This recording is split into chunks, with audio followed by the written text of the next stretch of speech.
ఇంకా మిగిలింది రెండే. ఆ వెంకన్న స్వామి దయ, మీ అందరి ఆశీస్సులు ఈ రెండు కానీ నాతో పాటు ఉంటే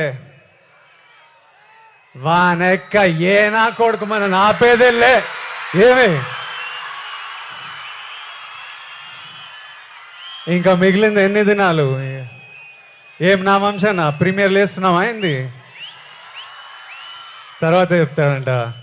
సరే ఏమైతేనే 26, 27, 28, 29, 30 తిప్పి కొడితే 4 రోజులు. 4 రోజుల్లో 30 తారీఖు 31కో మీ అందరిని థియేటర్లో కలుస్తున్నా. అప్పటిదాకా నువ్వు మమ్మల్ని చూసుకో స్వామి. నాతో పాటు మొక్కండి. ఏడుకొండలవాడ వెంకటరమణ గోవింద గోవింద.